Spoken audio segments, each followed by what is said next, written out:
호세아 11장 1절에서 11절. 이스라엘이 어렸을 때에 내가 사랑하여 내 아들을 애굽에서 불러냈거늘. 어, 호세아가 14장까지 있는데 11장 지금 하고 있습니다.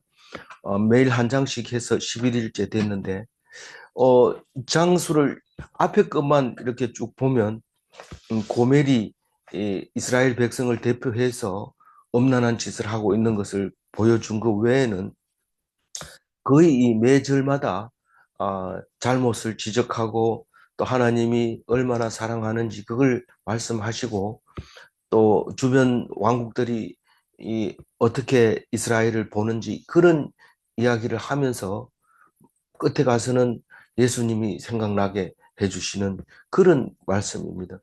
이 호세아서는 이사야서하고 비슷한 시기에 말씀을 하고 있는데 이사야서는 뭐 거의 이 매장마다 예수님을 표현하고 있지만 호세아서는 어 생각이 안 날 때도 있어요. 그러나 거의 이 장 끝에 가면 예수님을 생각하지 않으면 안 되도록 그렇게 말씀하십니다. 오늘도 11절에 가면 이거 예수님을 말씀하시는구나 하는 것을 알게 됩니다. 어, 오늘 말씀은 그런 말을 가르치신 하나님, 그게 낳아서 길렀다는 거죠. 그런 말을 가르쳤고 그러나 보지 아버지를 떠나서 안 돌아오니까 끝끝내 안 돌아오는 그 백성에 대해서 이야기하면서 그렇다고 해서 내버려 두지 않겠다. 내버려 두는 건 고하죠. 끝까지 내버려 두지 음, 내버려 두지 않으시는 하나님에 대해서 말하고 10절, 11절은 그들이 돌아오리라. 언제 돌아올까요? 다 망해서 망하면 금방 돌아올까요? 망하고 한참 있어야 돌아오는데 그게 결국은 예수님이라는 것을 말하고 있습니다. 어제는 무슨 말을 했을까요? 어, 너희들이 두 마음을 품었기 때문에 결국은 너희들은 음, 새벽에 망할 거다. 그 얘기를 하고 있었습니다. 어, 두 마음이라는 것은 누구를 보고 하는 소리예요? 우리 보고 하는 소리. 하나님을 무조건 한 마음으로 섬기면 모든 문제가 해결되는데 하나님도 섬기고 세상도 다르고 이렇게 했기 때문에 결국은 망하게 된다. 누구나 뭐 다 그렇게 되는 거 아닙니까? 그렇게 말할 때 누구나 다 그렇죠. 그러니까 누구나 죄인인 거예요. 그러면 안 망할 수 있는 방법이 없습니까? 안 망하는 방법이 없습니다. 지금까지 하나님을 안 섬겼기 때문에 지금까지의 죄로 인해서 망하게 됩니다.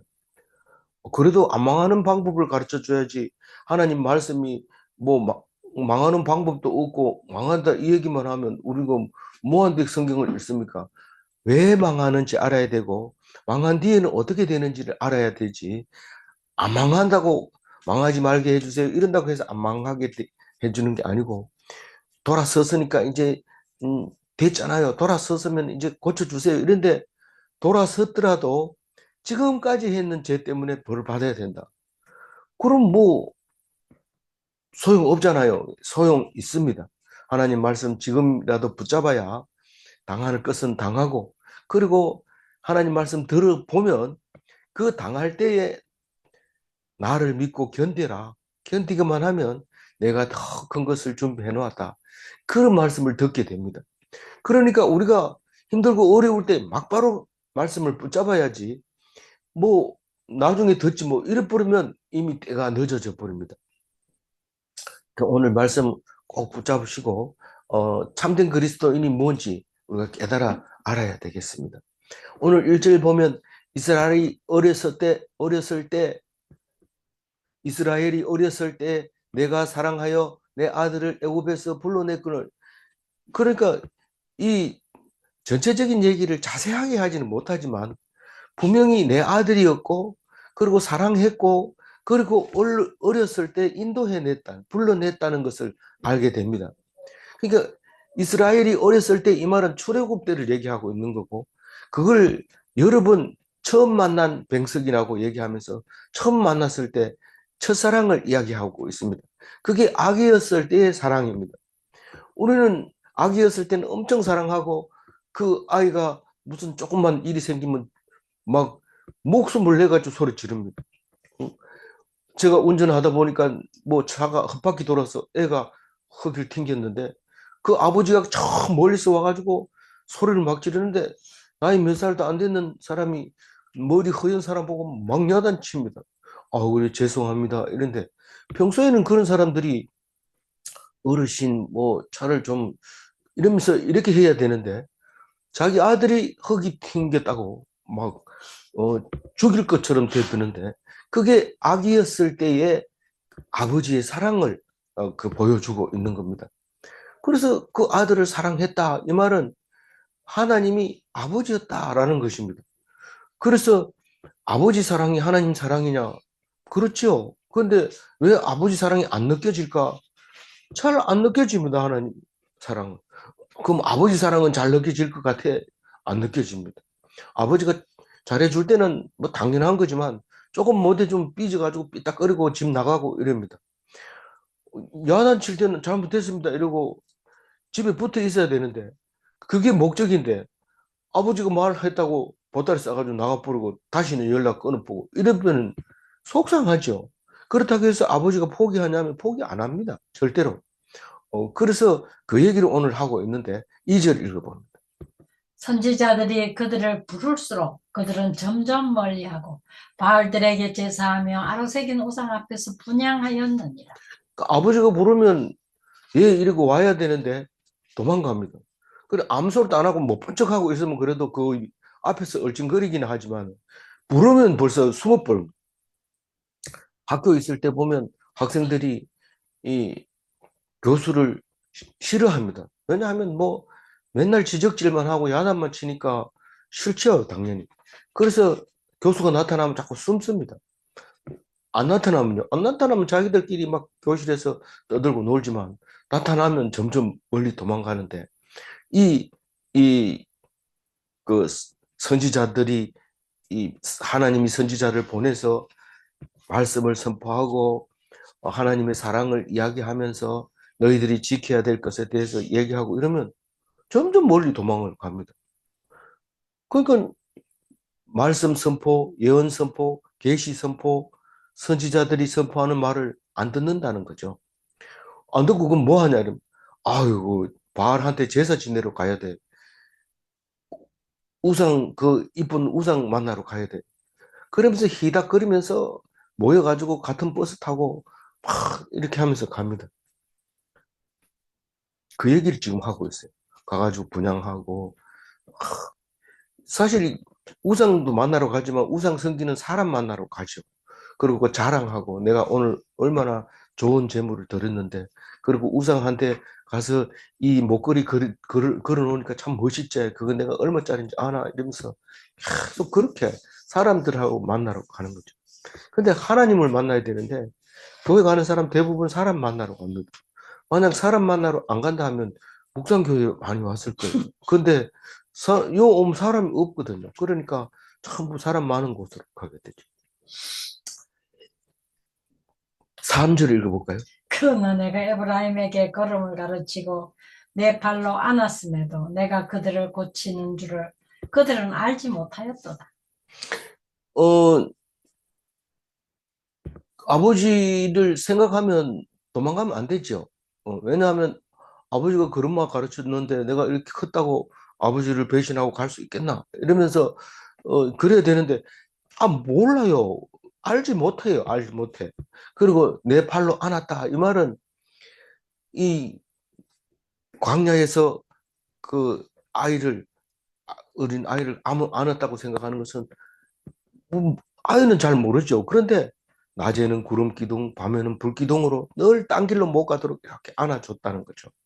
이 그런 말은 사실은 광야에서 행진법을 레위기에 다 민수기에서 가르쳐 줍니다.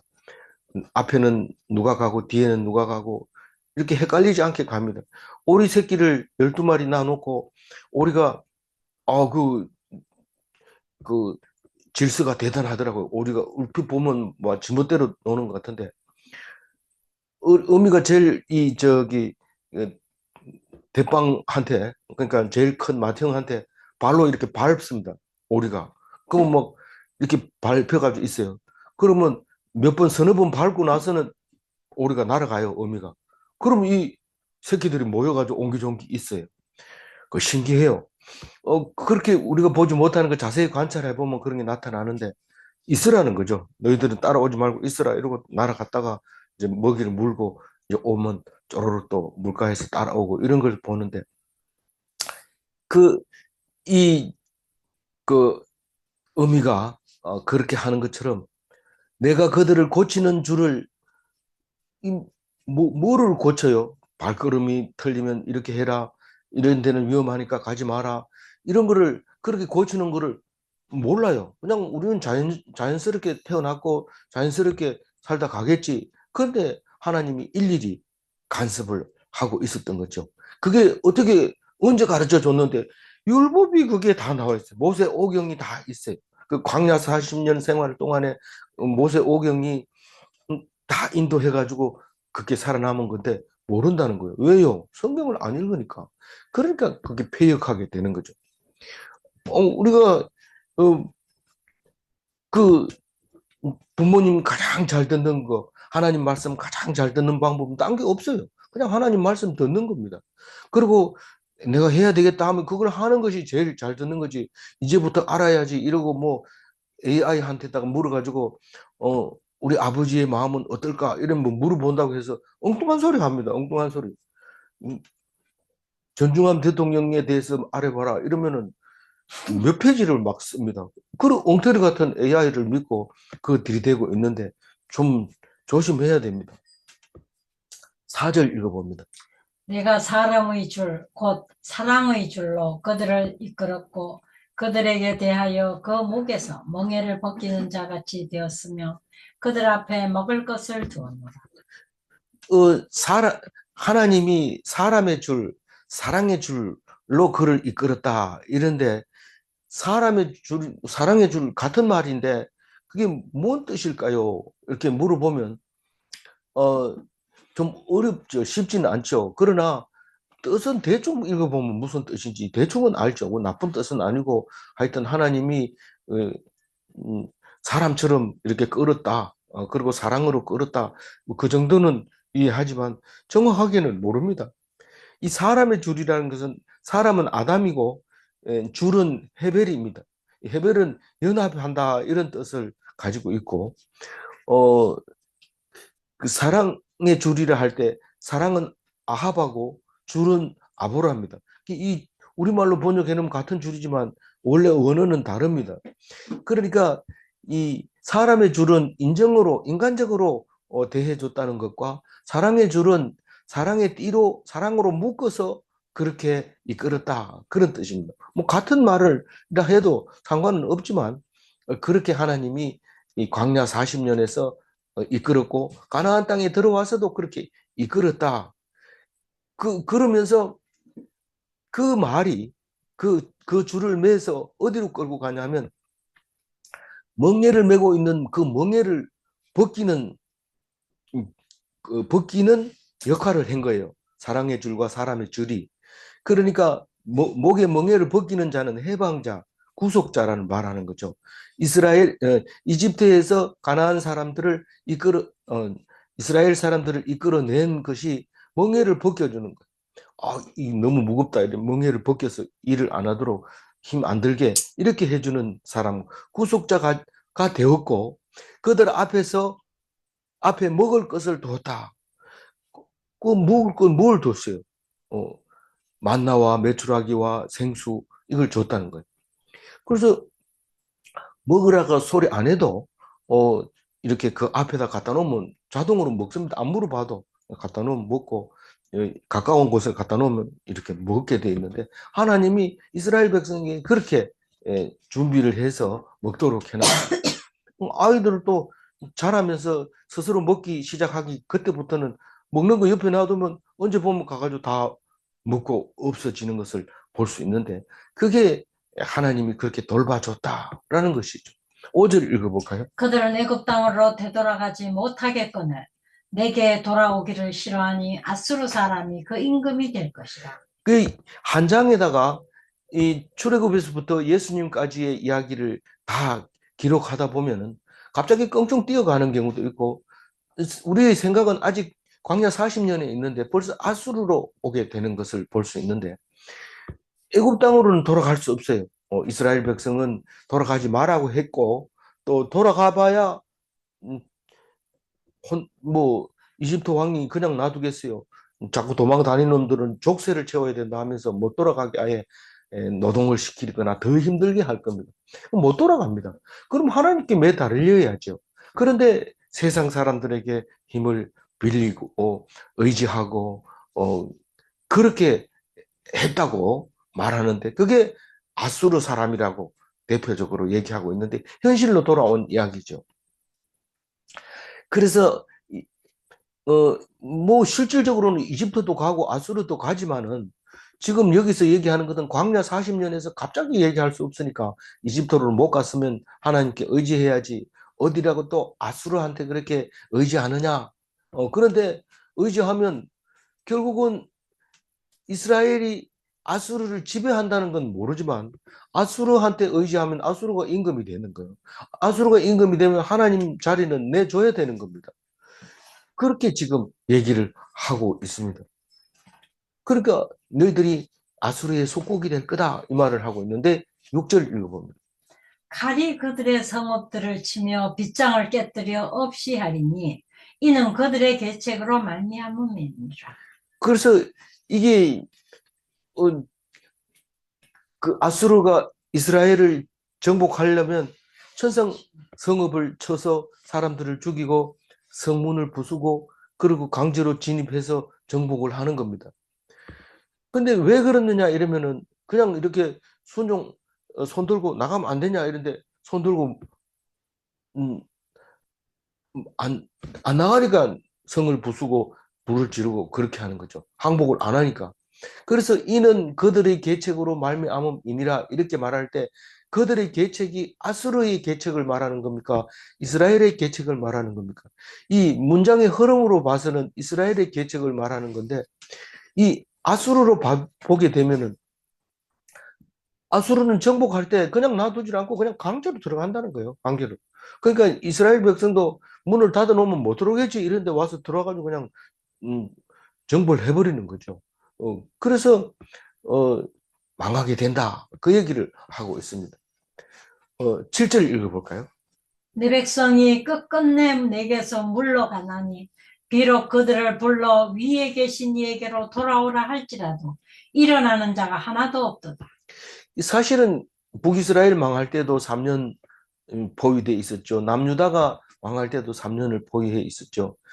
포위하면서 선지자 말을 안 듣는 게 아닙니다. 성경 읽어보면 선지자 말 잘 듣습니다. 그러다가 마음에 안 들면 감옥에 넣기도 하고 그렇게 해서 그렇지 잘 하고 있어요.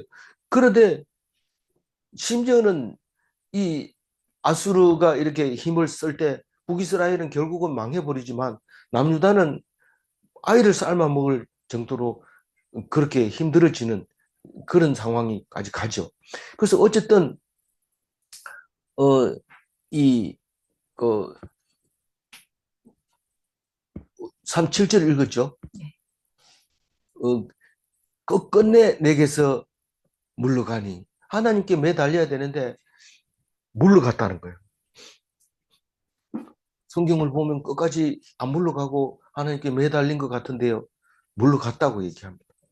그러면서 비록 그들을 불러 위에 계신 이에게로 돌아오라 할지라도 그들을 위에 계신 이가 누굽니까? 하나님께로 오게 오라 할지라도 혀가 잘 안 돌아가는데 이 금사마트에 예, 어, 위에 계신 이에게로 돌아오라 그렇게 말해도 누가 불렀어요?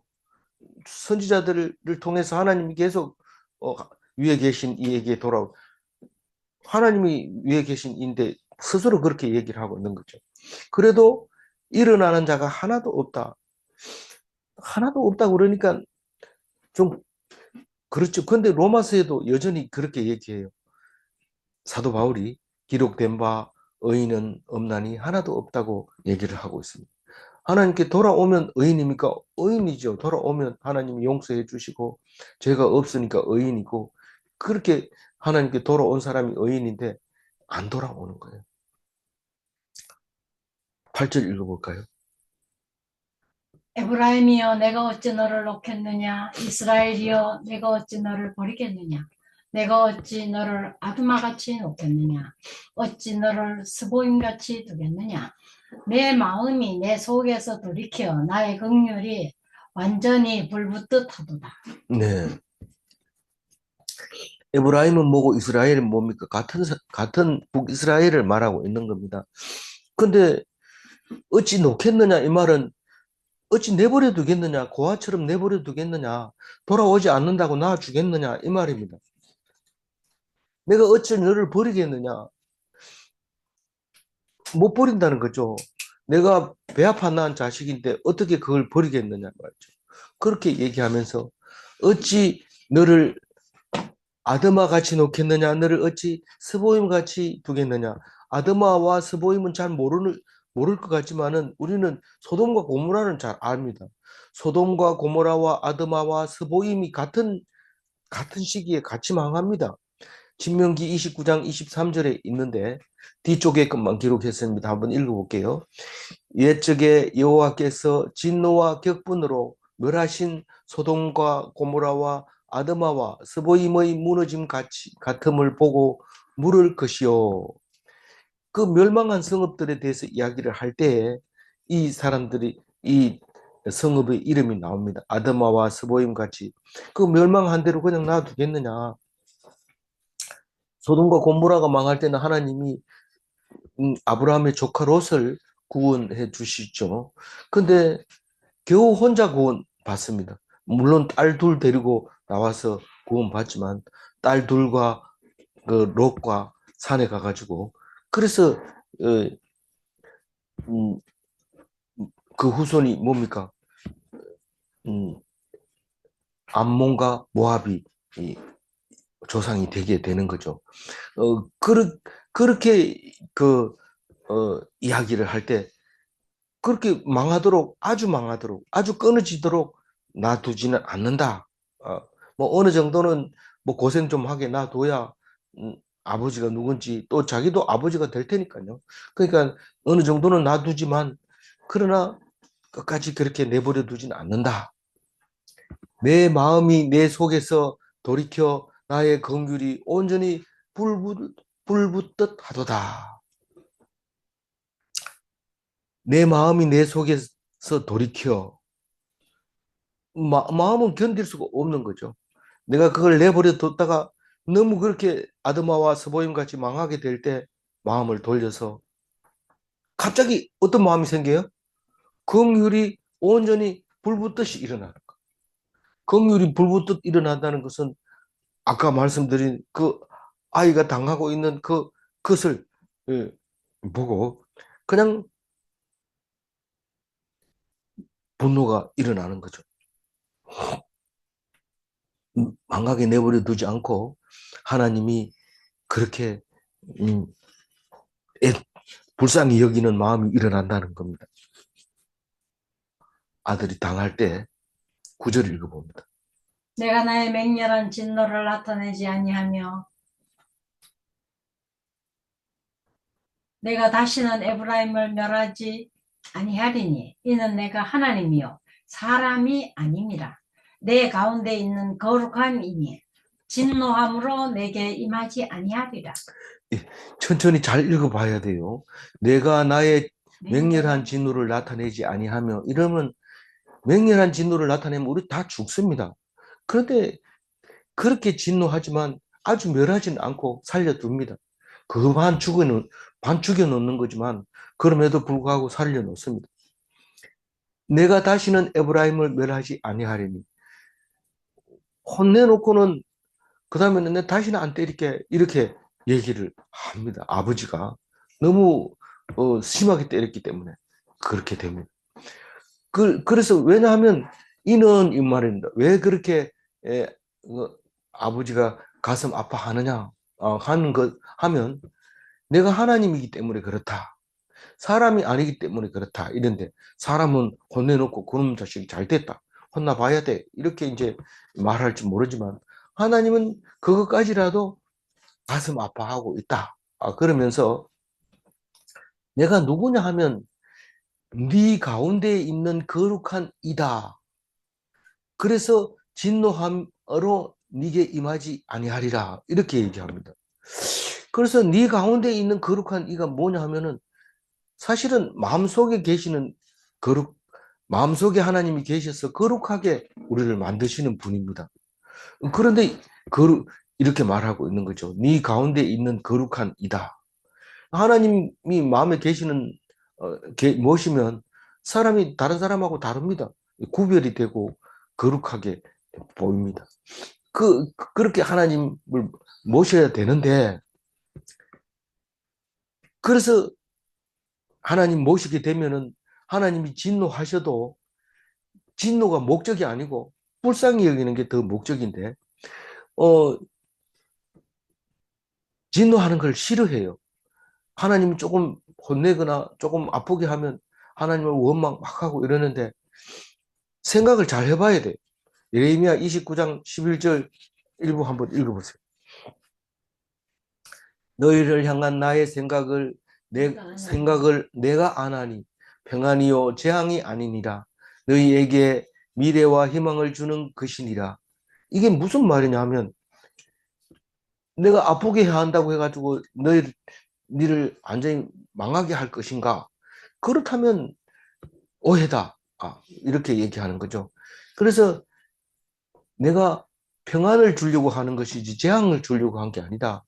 미래의 희망을 주려고 하는 것이다. 그렇게 얘기를 하고 있는 것을 말하고, 예레미야에서도 얘기하고 여러 군데서 얘기하지만 진노함으로 내게 임하지 아니하리라. 네 속에 있는 하나님은 너를 나쁘게 하지 않는다.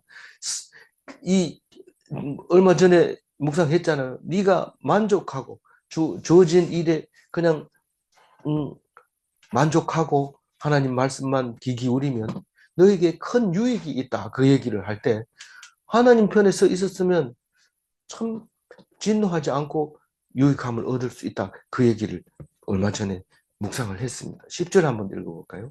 그들은 사자처럼 소리를 내시는 여호와를 따를 것이라.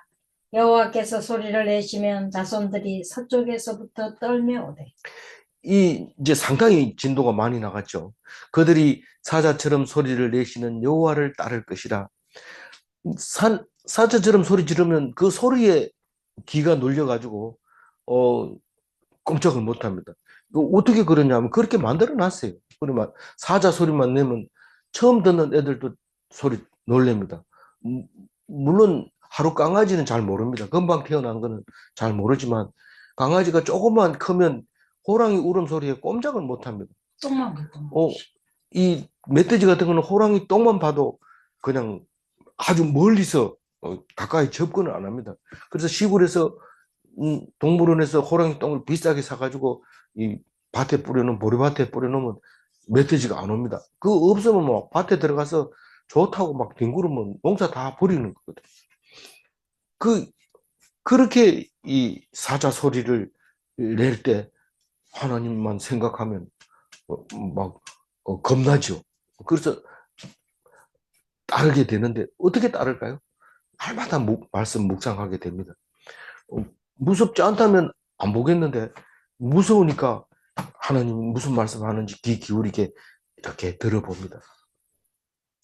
그런데 이 하나님이 소리를 내시면 저는 이걸 하나님이 호루라기를 불면 호루라기 딱 불면 쫙 모여드는데 그 사운드 오브 뮤직 거기 이 영화에 보면 그 아버지가 어머니 일찍 돌아가시고 아이들을 기르는데 음, 군대거든요. 군대 장교니까 아이들을 다 군대처럼 보여요. 그래서 아침에 호루라기 쫙 불면 애들이 하나, 둘, 셋 이래가지고 다 순서대로 서가지고 명령을 받는 그 자세가 나오죠. 거기 나온 것처럼 여기 이 자손들이 서쪽에서부터 떨며 오되 이스라엘의 서쪽은 지중해입니다. 지중해. 근데 실제로 서쪽에서부터 떨며 오되 이 말이 서쪽이 지중해를 서쪽으로 번역을 했어요. 실제로 그렇게 돼 있어요. 그러면 지중해에서는 올 수가 없어요. 그 길이 없으니까. 그런데 날아서 옵니다. 날아서. 배 타고 비행기 타고. 배 타고 올 수도 있고, 날아서 비행기 타고 올 수도 있는데, 여기서는 지금 새처럼 온다고 얘기를 하고 있어요. 11절 읽어볼까요? 그들은 애굽에서부터 새같이 아수르에서부터 비둘기같이 떨며 오리니 내가 그들의 집에 머물게 하리라. 나 여호와의 말이니라. 2000년 전에 그 나라를 잃고 사방으로 흩어져 있던 이스라엘 백성이 이 2차 대전 끝나고 영국에서 들어와도 좋다 이러니까 호루라기를 부른 거죠. 그러니까 전 세국에 미국에 살든 또 영국에 살든 이런 나라에 그 독일에 살던 사람들, 독일에는 거의 다 죽였지만 그래도 그 인종 청소하고 남은 사람들, 그 사람들이 전부 돈 보따리 들고 음, 지금 텔아비브 야파 그 해변가에 쭉 모여 있는 것을 볼 수 있는데 어떻게 왔는지 몰라요. 물어보면 날아왔는 것 같아.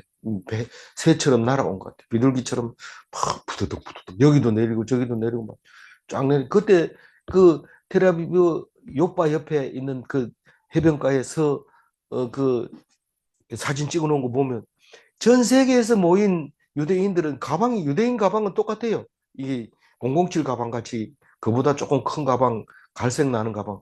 전 세계에서 온 사람들이 전부 그 가방만 들고 딱 옵니다. 물론 여자들도 많이 없고 거의 남자들이 그걸 들고 나라를 세우겠다. 그 지금 나라가 그 나라입니다.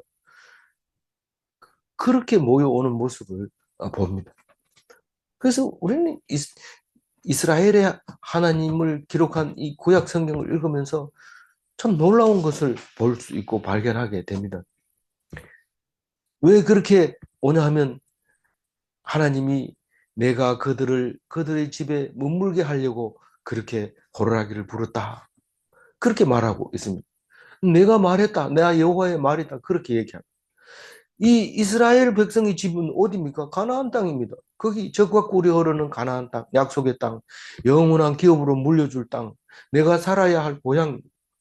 지금 중동 전쟁이 또 지금도 일어나고 있지만 그 사람들은 아마 나라를 없애지 못합니다. 완전히 폭격을 해서 바닥을 낸다 하더라도 구석구석에 씨가 남아서 다시 그 자리를 차지하고 또 차지하고 그렇게 할 겁니다. 그것은 말씀에 놀라운 일입니다. 그러나 우리는 그 유대인이 아니기 때문에 예수님이 오셔서 그 말씀이 해석되어졌기 때문에 그 가나안 땅 예루살렘 그 유대 땅으로 안 가도 우리는 여기 매천동에서도 충분히 이 집에 머물러서 있게 한다. 이게 네 집이다. 왜냐하면 하나님이 함께 하시는 집이기 때문에 그들의 집은 예루살렘 가나안 땅 예루살렘에 하나님의 집이 있는 곳이 그들의 집입니다. 그건 성경적으로 말하는 건데 그 사람들은 성경을 믿어서 지금과 같은 나라를 만드는데 그걸 보면서 엄청 놀라운 하는 성경의 능력을 깨닫게 하죠. 근데 우리는 예수님을 믿기 때문에 이 말씀이 그 가나안 땅이 아니라 우리의 마음속에 있다는 것을 알게 됩니다. 그래서 우리는 어디로 가야 되느냐? 천국으로 가야 되는데 천국 시민권을 가지고 지금 나그네로 살고 있는 것 뿐입니다. 그래서 우리는 천국에 가서 잘 사는 그것을 누가 그렇게 한다고요? 하나님이 그렇게 머물게 하리라. 천국에 가게 하리라. 그래서 나그네로 살면서 마치 그 땅 주인처럼 막 큰소리치고 이러지 말고 기죽어 사시기 바랍니다. 우리는 천국이 있기 때문에 그곳에서 영원히 살 거니까 이 땅의 미련을 크게 두지 마시기를 바랍니다.